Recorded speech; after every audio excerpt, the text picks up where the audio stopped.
La musique s'est estompée. Les invités se sont tus. Sous la lueur douce d'un millier de lumières suspendues, David Fournier tenait le microphone avec des mains tremblantes. Son smoking était impeccable, mais sa voix se brisa. Avant de nous dire « Oui, il y a quelque chose que je dois avouer », Isabelle se figea devant l'autel, son bouquet frémissant. Personne ne bougeait, personne ne respirait. Et dans cet instant suspendu, le conte de fées commença à s'effilocher, mot après mot. Quelques instants plus tôt, tout semblait parfait. Des rangées de roses blanches bordaient l'allée, un quatuor à cordes jouait doucement. La famille Dubois rayonnait de fierté, et David aussi avait souri, jusqu'à présent. Car derrière ce sourire se cachait une vérité qu'il ne pouvait plus porter. Depuis des mois, il dissimulait l'effondrement de son entreprise, les procès, les dettes, la honte. Il aurait pu aller au bout de la cérémonie, prononcer ses vœux et continuer à faire semblant. Mais quand il vit Isabelle s'avancer vers lui, pleine d'amour et de certitude, quelque chose en lui vola en éclats. On ne pouvait pas bâtir leur vie sur un mensonge. Il était sur le point de tout risquer, pas seulement sa fierté, mais la seule personne qui avait jamais vu au-delà. Voici l'histoire de la manière dont David a affronté son plus grand échec, et comment l'amour, une fois dépouillé de tout le reste, a révélé ce qui comptait vraiment. Mais à ce moment-là, il n'avait aucune idée de ce qui l'attendait. David Fournier ne s'était jamais senti à sa place dans les cercles qu'il fréquentait. Ayant grandi dans un petit appartement au-dessus d'une laverie à Lille, il était le fils d'un concierge d'école et d'un chauffeur routier. Il a appris très tôt que le monde ne vous fait aucun cadeau.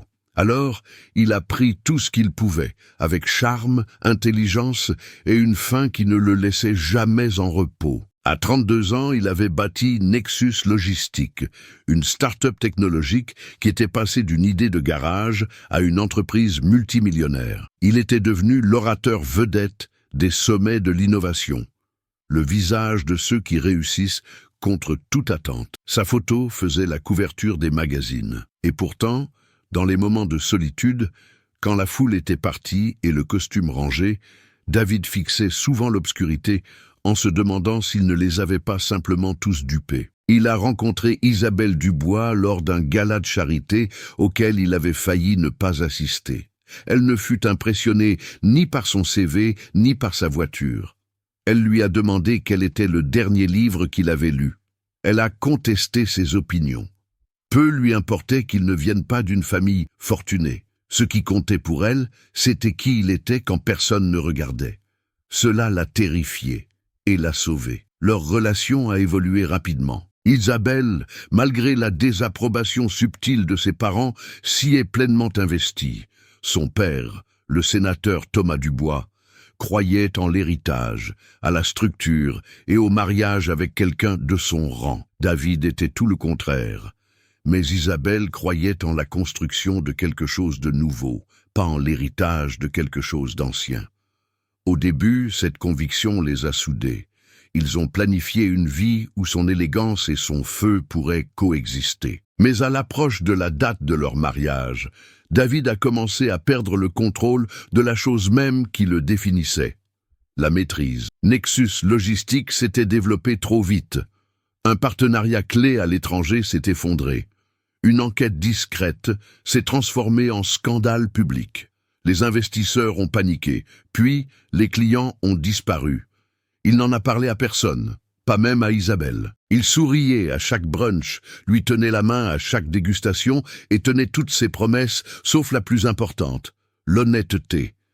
Il s'est convaincu que c'était temporaire, qu'il arrangerait les choses avant qu'elle ne le découvre. Mais plus il se rapprochait de l'hôtel, plus le silence en lui devenait pesant. Et c'est là que les choses ont vraiment commencé à s'effondrer. David avait toujours cru que s'il construisait quelque chose d'assez puissant, il pourrait échapper à ses origines. Il rêvait d'une vie où ses enfants ne sauraient jamais ce que c'était de choisir entre l'électricité et les courses. Une maison près de la côte, des matins avec du café et du calme, des nuits avec des livres et la paix. Et Isabelle, elle est devenue le cœur de ce rêve. Elle rendait les choses douces, réelles. Quand elle parlait de vouloir ouvrir un programme d'alphabétisation pour les enfants défavorisés, il voyait plus qu'un projet. Il voyait une vie qu'ils pourraient construire ensemble, une vie qui avait un sens. Quand il l'a demandée en mariage, dans un vignoble isolé en Bourgogne, sous des guirlandes de lumière et un ciel plein d'étoiles, elle n'a pas hésité. Il n'avait jamais été aussi sûr de quoi que ce soit. Mais aussi vite que les choses s'étaient mises en place, elles ont commencé à se fissurer. Tout a commencé par un simple appel. Un des partenaires principaux de Nexus, quelqu'un en qui David avait confiance comme en un frère, faisait l'objet d'une enquête pour fraude. Au début, ce n'était qu'un bruit de fond. Il n'était pas directement impliqué. Mais ensuite, les médias ont commencé à creuser plus profondément. Les chuchotements se sont transformés en gros titres. Les investisseurs ont commencé à se retirer, discrètement mais de manière décisive. Les clients ont commencé à reconsidérer leurs contrats. La trésorerie de l'entreprise s'est contractée. Rapidement, David s'est démené. Il a liquidé de petits actifs, contracté des prêts relais et même puisé dans ses économies personnelles. Il a dit à Isabelle que c'était un ajustement de croissance, juste un changement temporaire avant le prochain grand saut. Elle l'a cru, elle le croyait toujours, mais la pression continuait de monter. Une assignation en justice est arrivée par la poste, puis une autre. Au moment où il a réalisé à quel point le gouffre était profond, il était trop fier et trop effrayé pour demander de l'aide. Le bureau de Nexus, autrefois bourdonnant d'ambition, devenait chaque semaine plus silencieux. D'abord, il a licencié les stagiaires, puis l'équipe marketing. Finalement, il a vendu les bureaux du centre-ville et a déménagé les opérations dans un espace de coworking. Et pourtant, il n'a rien dit. Chaque fois qu'Isabelle demandait comment allaient les choses, il l'embrassait sur le front et disait « On y est presque ». Mais la vérité, c'est qu'il se noyait. Il a continué à planifier le mariage comme si de rien n'était, choisissant les fleurs, finalisant la liste des invités, souriant pour les photos. Mais à l'intérieur, il avait l'impression de peindre une maison en feu, et il croyait encore, d'une manière ou d'une autre, qu'il pouvait arranger les choses. Qu'un pitch de plus, un appel de plus, un miracle de plus, sauverait tout. Ce qu'il ne réalisait pas, c'est que la première chose à s'effondrer ne serait pas l'entreprise, ce serait son silence. 3 jours avant le mariage, David a reçu le coup de grâce. Un prêt relais sur lequel il comptait a été refusé. Sans lui, les salaires ne seraient pas versés. Les factures, dont certaines étaient déjà en souffrance, ne seraient pas payées. Ses comptes personnels étaient presque vides. Le costume qu'il portait pour les réunions avait été acheté à crédit. Un crédit qu'il ne pouvait pas rembourser. Il s'est assis seul dans son appartement, lumières éteintes, une bouteille de whisky intacte sur le comptoir. Pour la première fois de sa vie, David Fournier n'avait plus aucune carte à jouer. Le silence était assourdissant. Son téléphone a vibré. Isabelle. Une photo du plan de table, un emoji en forme de cœur. Il l'a regardée, incapable de répondre. Elle se préparait pour le plus beau jour de leur vie, et il se préparait à le voir partir en fumée. Il a pensé à disparaître, conduire vers l'ouest sans destination, laisser la honte l'engloutir tranquillement. Mais ensuite, il a imaginé Isabelle debout à cet autel, attendant, et l'image l'a anéanti. Elle méritait mieux qu'une disparition. Elle méritait la vérité, mais la vérité dans son monde n'était jamais venue sans conséquence. Quand sa mère est décédée d'une maladie évitable, parce qu'il ne pouvait pas se permettre le meilleur traitement, David s'est juré de ne plus jamais être impuissant. Ce serment est devenu une forteresse, une qu'il a construite avec des affaires, du charme et de la stratégie. Maintenant, cette forteresse s'effondrait, et tout ce qui restait derrière, c'était lui, brut, imparfait, fauché. Il n'a pas dormi cette nuit-là. Le matin du mariage, il s'est déplacé comme un homme dans un rêve, rasé, habillé, hochant la tête quand les gens lui parlaient. Mais au moment où il a vu Isabelle, radieuse, calme, s'avançant vers lui avec une foi absolue, sa poitrine s'est serrée. Il ne pouvait pas le faire, pas à elle, pas à eux. La cérémonie a commencé, la musique s'est élevée, l'officiant a souri. Mais l'esprit de David était à des kilomètres, tourbillonnant à travers tout ce qu'il n'avait pas dit. Puis, c'est arrivé. Elle l'a rejoint, lui a pris la main, et son cœur s'est fendu. Avant de nous dire « oui », dit-il, la voix brisée, « il y a quelque chose que je dois avouer ». Des exclamations se sont propagées comme une traînée de poudre dans la salle. Il s'est tourné vers Isabelle, les mains tremblantes. Sa voix vacillait, mais il n'a pas arrêté. J'ai perdu l'entreprise, l'argent, tout. Je l'ai caché. À toi, à tout le monde. J'avais peur d'échouer, de n'être plus rien. Mais par-dessus tout, j'avais peur de te perdre. Silence. Pas le genre gênant. Le genre lourd. Isabelle n'a pas parlé. Sa main s'est lentement abaissée, le bouquet effleurant le sol. Ses lèvres se sont entr'ouvertes, mais aucun mot n'est sorti. Au premier rang, la mâchoire du sénateur Dubois s'est crispée. Sa femme a chuchoté quelque chose d'inaudible, cherchant déjà son sac à main. David ne les a pas regardés. Il n'a regardé qu'Isabelle. Je ne pouvais pas te mentir. Pas aujourd'hui. Plus maintenant. Le silence s'est approfondi. Certains invités ont bougé, mal à l'aise. Quelques-uns se sont levés. Un couple est parti. Et toujours, Isabelle ne disait rien. La poitrine de David semblait vide. Vide d'une manière qu'aucun échec ne l'avait jamais fait se sentir. Il s'attendait à ce qu'elle s'en aille, qu'elle lui tourne le dos et disparaisse dans le flou de la soie et des chuchotements. Mais elle n'a pas bougé. Elle est juste restée là, déchirée entre le chagrin et autre chose, quelque chose qui se formait encore dans ses yeux. Finalement, la cérémonie a été annulée. Les invités ont commencé à sortir. La musique s'est tue. David est resté seul au centre d'une salle de bal qui avait été décorée comme un rêve et qui ressemblait maintenant à une scène abandonnée en pleine représentation. Il ne savait pas ce qui allait se passer ensuite. Il ne savait qu'une chose. Pour la première fois depuis des années, il avait dit la vérité. Et maintenant, il n'avait plus rien à perdre. Et vous ? Vous êtes-vous déjà retrouvé à la croisée des chemins, où dire la vérité signifiait tout risquer? Parfois, les mots les plus difficiles sont ceux qui nous libèrent enfin. Partagez votre histoire dans les commentaires, car quelqu'un, quelque part, porte peut-être la même peur, attendant de savoir qu'il n'est pas seul. Votre honnêteté pourrait être la lumière que quelqu'un d'autre cherchait. La suite était silencieuse.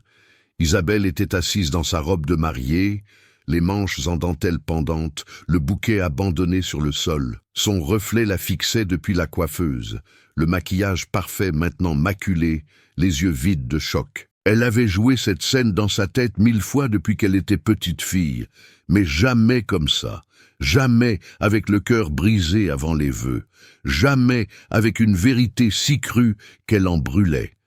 Ses parents étaient furieux. Ses amis lui envoyaient des SMS sans arrêt. Le monde voulait une réaction. Mais à l'intérieur, Isabelle essayait encore de ressentir ce qu'elle ressentait vraiment. Elle a pensé à David, non pas en tant que personnage public, non pas en tant que l'homme qu'il avait demandé en mariage avec des violonistes et des chandelles, mais en tant que le gars qu'il avait emmené un jour dans une librairie d'occasion et avait passé 2 heures à parler de la poésie de Rainer Maria Rilke. Elle s'est souvenue des nuits où ils étaient restés éveillés, à rêver de ce qu'ils voulaient devenir. Pas riche, pas puissant, juste, entier. Cet homme qu'elle aimait n'avait pas disparu.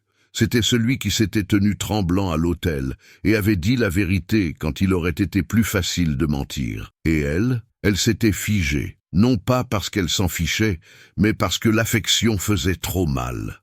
Dans le miroir, elle ne voyait plus une mariée brisée. Elle voyait une femme face à un choix. Partir et protéger son image, ou rester et protéger ce qui était réel. Ce n'était pas encore une réponse, ce n'était pas la clarté, mais c'était un début. Isabelle s'est levée lentement. La robe était lourde, mais c'est pas plus léger qu'il ne l'avait été depuis des jours. Dehors, le monde serait toujours bruyant. Mais à l'intérieur d'elle, quelque chose s'était apaisé, calme, concentré.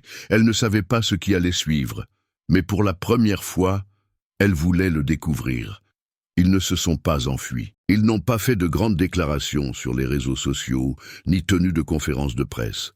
2 jours après le mariage, qui n'a jamais eu lieu, David et Isabelle ont fait 2 sacs de sport et ont quitté la ville sans plan, juste une direction, vers le sud. Ils ont trouvé un petit chalet dans les Alpes, niché entre les pins et les chemins de gravier. Pas d'internet, pas de sonnette avec caméra, pas d'attente. Pour la première fois depuis des années, le silence était réconfortant, pas écrasant. Les matins étaient lents, le café bouillait sur la cuisinière. David réparait des choses autour du chalet juste pour se sentir utile. Isabelle lisait sur la véranda, enveloppée dans des pulls trop grands, les cheveux attachés, son téléphone éteint. Au début, il ne parlait pas beaucoup. Puis, lentement, les mots sont revenus. Ils ont parlé de la honte, de la peur, de la façon dont David avait toujours cru que l'amour devait se mériter par le succès, et comment Isabelle avait pris son silence pour de la force. Le soir, ils faisaient des pâtes dans une seule casserole et riaient de la banalité de leur vie. Ce n'était pas romantique, pas au sens cinématographique, c'était brut, calme, honnête, et c'était à eux. David a recommencé à tenir un journal, ce qu'il n'avait pas fait depuis l'université. Isabelle a commencé à esquisser les plans d'un programme d'alphabétisation qu'elle avait mis de côté des années auparavant. Ils ne réparaient pas leur vie. Pas encore. Mais ils y étaient enfin présents. Mais la guérison n'est pas linéaire. La réalité les a retrouvés, même dans les montagnes. Les gros titres ont refait surface. Le Golden Boy de la tech en plein burn-out. D'anciens investisseurs ont menacé de poursuites judiciaires. Un journaliste a laissé des messages sur la messagerie vocale de David. Les parents d'Isabelle sont restés silencieux jusqu'à ce que sa mère envoie un unique message. « Appelle-nous quand tu auras les idées claires. » Un matin, David a regardé un compte en banque presque vide. Ses doigts ont survolé une application de financement. Prêt d'urgence, réponse rapide, risque élevé. Isabelle a fermé l'ordinateur portable avant qu'il ne puisse cliquer. « Pas de raccourci », a-t-elle dit. Pas encore une fois. Il a hoché la tête, mais ses mains tremblaient. Cette nuit-là, ils se sont disputés. Pas en criant, mais de cette manière qui blesse plus profondément, sur la responsabilité, sur l'espoir, sur le fait de savoir si l'amour suffisait quand tout le reste s'était effondré. Isabelle a demandé « Et si on ne retrouve jamais ce qu'on avait ?» David a répondu « Et si ce qu'on avait n'a jamais été réel ?» Ils se sont assis en silence. Mais le lendemain matin, elle l'a trouvé en train de balayer la véranda, et il l'a trouvé en train d'écrire, stylo sur papier enfin, de petites choses. Mais elle comptait. Plus tard cette semaine-là, Isabelle a soumis une courte nouvelle à un petit magazine en ligne. Elle a été publiée en quelques jours. Quand elle a vu son nom sous le titre, elle a pleuré. Pas parce que c'était énorme, mais parce que c'était à elle. David a reçu un appel d'une université locale, lui demandant s'il interviendrait lors d'une table ronde sur l'entrepreneuriat. Ils veulent savoir ce qui n'a pas marché, a-t-il dit. Alors, dis-leur, a murmuré Isabelle. Ils n'ont pas besoin de ta perfection, ils ont besoin de ta vérité. Il a hésité, mais il a dit oui. Ce n'était pas la rédemption, pas encore, mais c'était une graine, et c'était suffisant. Pour l'instant, cela s'est produit par un coup frappé à la porte du chalet. Un livreur, en costume et avec un presse-papier, demandant David Fournier. Une lettre. Pas d'adresse de retour. David l'a ouverte sur la véranda. À l'intérieur, une invitation formelle. Le sénateur Dubois voulait le rencontrer. Isabelle s'est figée. « Tu n'es pas obligé d'y aller », a-t-elle dit. David a hoché la tête. « Je sais, mais je pense que je devrais. » 2 jours plus tard, il était assis en face du sénateur dans un bureau d'un étage élevé surplombant la ville. Sols en marbre. Bibliothèque intacte. Le pouvoir rayonnait de chaque recoin. Thomas Dubois n'a pas offert d'eau, n'a pas fait semblant de bavarder. « Je vous ai observé », a-t-il dit. « Vous vous êtes adapté. » David est resté immobile. « J'ai parlé à des contacts. Il y a des capitaux. Une entreprise saine prête pour un nouveau dirigeant. Vous pourriez vous reconstruire plus vite que vous ne le pensez. » David a attendu. « Il y a une condition, » a ajouté Dubois, le regard dur. « Vous mettez fin à votre relation avec Isabelle, publiquement, respectueusement. Laissez-la rentrer à la maison. reprendre son chemin. Elle n'est pas faite pour la pauvreté, David. Vous le savez, silence, le genre qui a un goût de métal dans la bouche. David s'est adossé à sa chaise, le cœur battant. C'était tout ce dont il avait rêvé, le pouvoir, l'accès, la restauration, tout ce que cela coûterait. C'était la seule personne qui était restée à ses côtés quand tous les autres avaient disparu. Il a vu son visage, la lumière de la véranda dans ses yeux, quand elle a publié cette première nouvelle. La façon dont elle a fermé l'ordinateur portable avant qu'il ne retombe dans le même cycle. Il s'est levé. « Non », a-t-il dit. Dubois a cligné des yeux. « Je ne l'échangerai pas contre un raccourci. Pas encore une fois. Vous tournez le dos à votre avenir. » David a souri, un sourire lent et fatigué. « Non, monsieur, je marche vers lui. » Il est parti sans serrer la main. De retour au chalet, Isabelle était assise sur les marches de l'entrée, une couverture sur les épaules. Elle a levé les yeux, hésitante. « Alors ?» a-t-elle demandé. David s'est agenouillé devant elle, lui a pris les mains. « Il m'a offert tout ce que je pensais vouloir. Mais cela avait un prix que je ne suis plus prêt à payer. » « Quel prix, toi ?» Elle n'a pas répondu. Elle s'est juste penchée en avant et a pressé son front contre le sien, les yeux fermés, pas en célébration, dans un soulagement silencieux et tremblant. Cette nuit-là, sous un ciel parsemé d'étoiles, ils se sont assis enveloppés dans de vieilles couettes, sans dire grand-chose. Mais ils n'en avaient pas besoin. Quelque chose avait changé. Pas autour d'eux, mais en eux. Ils ne couraient plus après un avenir. Ils le vivaient. Les années ont passé, mais le monde ne s'est jamais vraiment souvenu du scandale. Les gros titres se sont estompés, les podcasts sont passés à autre chose. Les algorithmes ont oublié. Mais David et Isabelle n'avaient pas oublié ce que c'était que de tout perdre, et de savoir encore l'un l'autre. Ils ont fini par s'installer dans une petite maison dans le Luberon, une bâtisse à rénover avec des planchers qui craquent et un jardin qu'Isabelle aimait plus que n'importe quelle vue depuis un appartement de luxe. Pas de personnel, pas d'investisseurs, juste des grasses matinées, de vrais repas et des rires qui n'avaient pas à impressionner qui que ce soit. David a lancé un podcast appelé « Après la chute ». Il interviewait des gens non pas sur le succès, mais sur ce qui venait après l'échec. La douleur, la reconstruction, la vérité. Il n'est pas devenu viral, mais il comptait. Isabelle a publié son premier livre pour enfants. Il parlait d'une fille qui plantait des graines dans un sol brisé, sans jamais savoir si elles pousseraient. Il a trouvé sa place dans les bibliothèques, dans les salles de classe, dans les mains silencieuses qui en avaient besoin. Ils n'ont pas reconstruit leur empire. Ils ont construit quelque chose de mieux, une vie qui n'était pas organisée, filtrée ou monétisée. Elle était réelle, discrètement courageuse, ancrée dans l'honnêteté. David pensait autrefois que tomber signifiait avoir échoué. Maintenant, il voyait les choses différemment. Parfois, le sol s'effondre sous vos pieds pour que vous puissiez enfin construire sur quelque chose qui dure. Peut-être y êtes-vous passé aussi, debout dans les décombres de ce que vous avez construit, vous demandant si quelque chose vaut la peine d'être sauvé. Peut-être avez-vous été celui qui tenait la main de quelqu'un alors que tout s'effondrait, ou peut-être que vous réalisez seulement maintenant que l'amour ne se prouve pas dans les moments parfaits, mais dans ceux où tout se brise. Si cette histoire vous a touché, partagez vos réflexions dans les commentaires. Racontez-nous le moment où vous avez choisi la vérité plutôt que l'image, l'amour plutôt que la peur. Votre histoire pourrait être le rappel que quelqu'un d'autre attend. Et si vous croyez aux secondes chances, les vraies, celles qui naissent du silence et des cicatrices, laissez un like. Cela aide plus de gens à trouver des histoires comme celle-ci. Et abonnez-vous pour en découvrir d'autres, car la prochaine pourrait être l'histoire que vous ne saviez pas que vous aviez besoin d'entendre.